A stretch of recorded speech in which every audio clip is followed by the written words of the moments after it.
5 p.m. News at noon, 12 noon.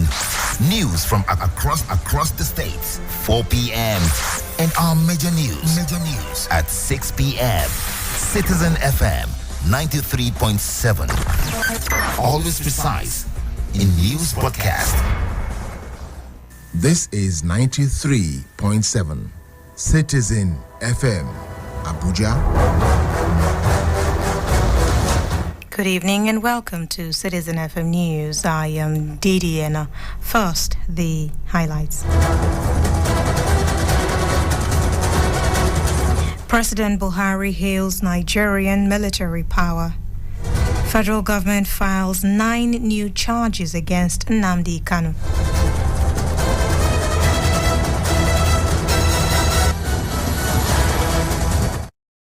Muhammadu Buhari said the fighting power of the Nigerian army had progressively increased since his regime began in 2015, making it one of the strongest in Africa today. The president, who spoke at the Nigerian Army parade of trooping and presentation of colors in Abuja, said this has made it the 4th in ranking among African militaries as against 7th that it was in 2015. Recent data from Global Firepower showed that the Egyptian army troops, the military ranking in Africa in 2013, came first. Based on the Power Index score, Nigeria ranks 4th after Egypt, Algeria, and South Africa, while Ethiopia, Angola, Tunisia, Libya, Uganda, and Kenya ranked 5th, 6th, 7th, 8th, 9th, and 10th, respectively. This administration has facilitated the approval of manual for financial administration, which has greatly enhanced the pay and allowances of troops. This has no doubt boosted troops' morale and enhanced their zeal to discharge their constitutional mandate. Furthermore, in line with my resolve to cater for the families of deceased personnel, over 50,000 children and wards of personnel who died in active service are on the Nigerian Army scholarship from 2015 to date. In terms of infrastructural development, this administration has made determined efforts to surmount the deficit in accommodation and other amenities.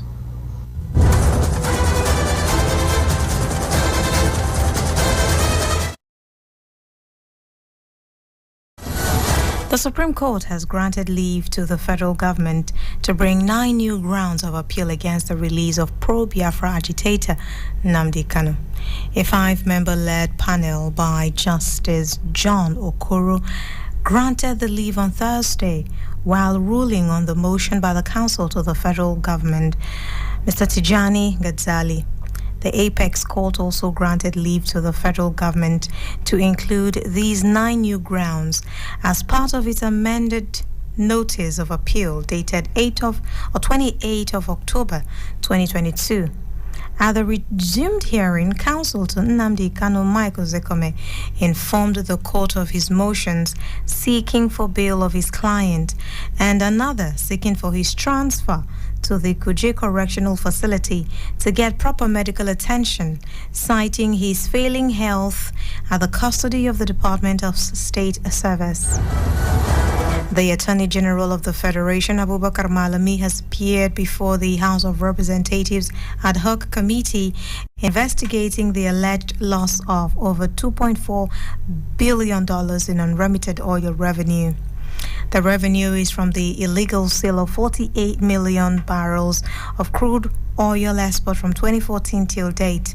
Last Thursday, the chairman of the committee, Mark Bila, announced that Malami will face the lawmakers on April 27th. He said the committee obtained reports that Malami received funds from outside the country through a whistleblower policy, but did not remit it to the federal or federation account. But appearing before the lawmakers, the Minister of Justice said disclosing the details of the whistleblowers as requested by the committee violates confidentiality. With regards to details of accounts into which recoveries were made, Malami stated that the Central Bank of Nigeria maintained these accounts, not the Office of the Attorney General of the Federation, and he urged that his office is not he argued that his office is not a signatory, nor does it manage the accounts, therefore could not answer more questions. The need had now arisen for Nigeria to indeed consolidate on the gains and upscale its position from a local observance of the protection of the human right to international standard by way of ensuring compliance with the best practices. It was in consideration of that background that a national action plan for the promotion and protection of human rights in Nigeria, known as Action Plan 2022 to 2026, was indeed designed, formulated by the stakeholders comprising of ministries, departments, and agencies.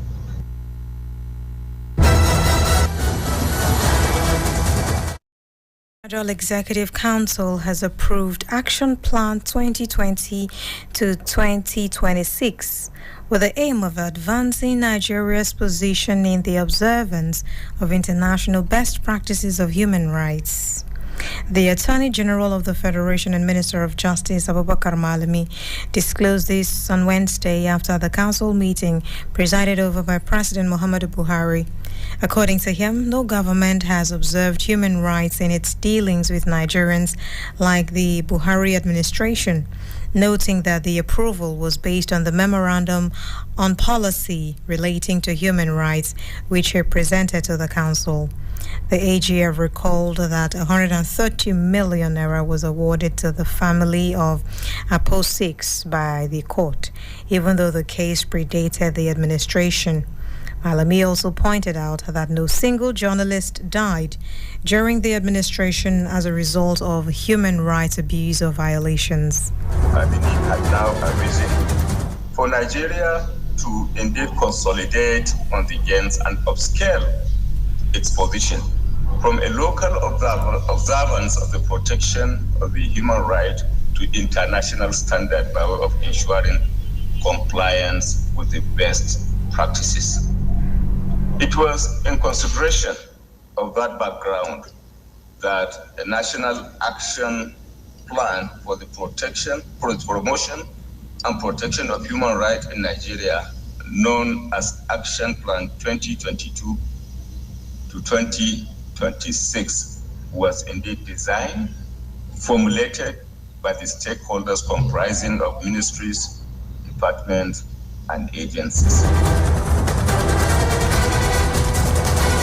Moving on, governors of the 36 states of the Federation have resolved to meet with the President over the new revenue draft presented to him by the Revenue Mobilization Allocation and Fiscal Commission in 2022.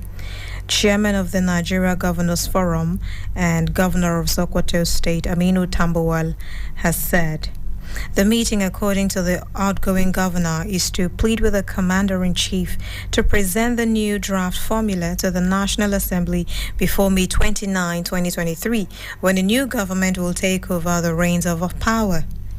Tambuwal disclosed this at a meeting of the 36 governors under the aegis of the Nigeria Governors Forum in Abuja. The well-attended meeting, which lasted over 3 hours, also had in attendance the chairman of the National Assembly Service Commission, Mr. Ahmed Amshi. Over 150 shops have been gutted by fire at the popular Yankatako market in Sabongeri, Zaria, the area of Kaduna State. According to an anonymous source, the fire started at about 1 a.m. on Wednesday and it continued until afternoon. The chief security officer of the market, Hamisu Buhari, confirmed that the fire began when Kaduna Electricity Distribution Company restored power and an electric pole fell on the roof of one of the shops. He added that efforts to attract fire service agencies within the area proved abortive. Secretary to the Government of the Federation and Chairman, Presidential Transition Council, Boss Mustafa, on behalf of the Federal Executive Council, has mourned the death of the former Minister of Labour and Productivity, Musa Gwadabe, aged 86. Alhaji Gwadabe, who was minister during the tenure of former President Olusegun Obasanjo, was first appointed Minister of Solid Minerals Development before being reassigned to the Ministry of Employment, Labour and Productivity, and also served as the Secretary to the Kano State Governor under Governor Sabo Bakinzua from October to December 1983. The SGF described him as a seasoned politician, a technocrat, a philanthropist, and a development expert. Until his death, he was member of the All Progressives Congress and board chairman, Industrial Training Fund. His remains will be buried in Kano, in line with Muslim rites.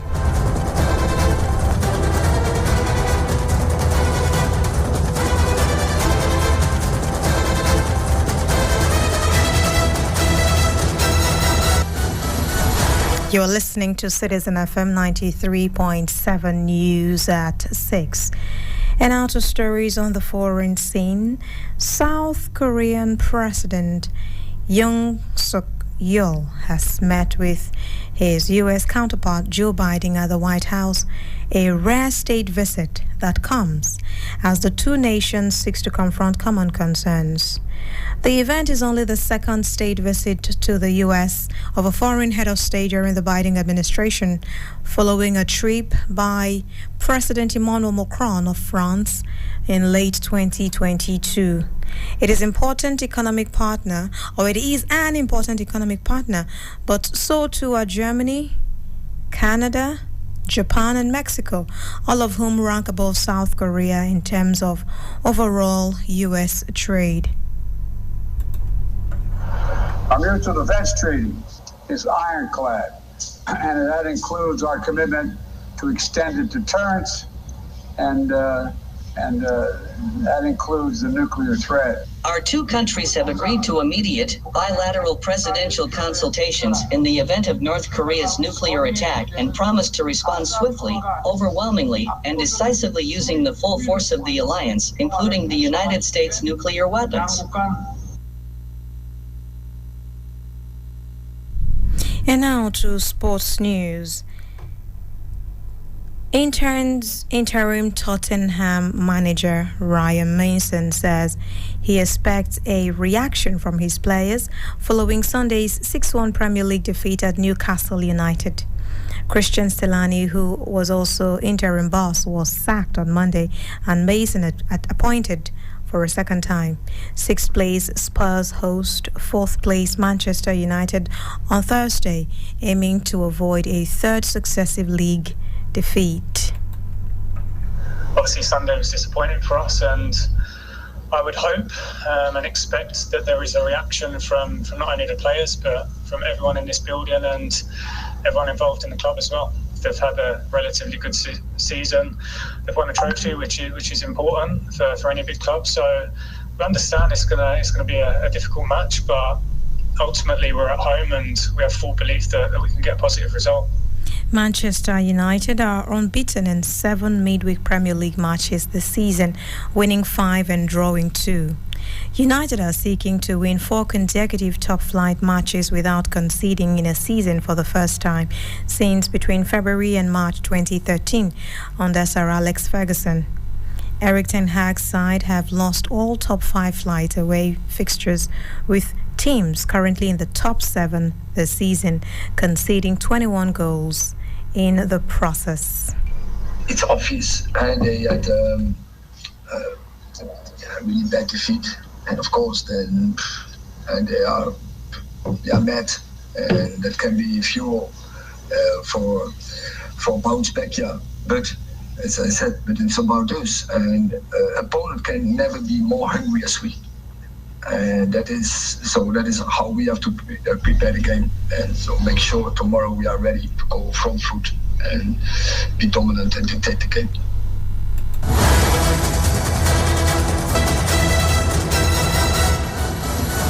Thank you for staying with us. And that's about the size of Citizen FM News at 6 tonight. But before we go, a recap of the highlights. President Buhari has hailed Nigerian military firepower. And the federal government has filed 9 new charges against Nnamdi Kanu. And that's it on Citizen FM News at 6, edited by Lawrence Omoite. To listen to us online, please visit citizenfm.ng. I am DDNO. To stay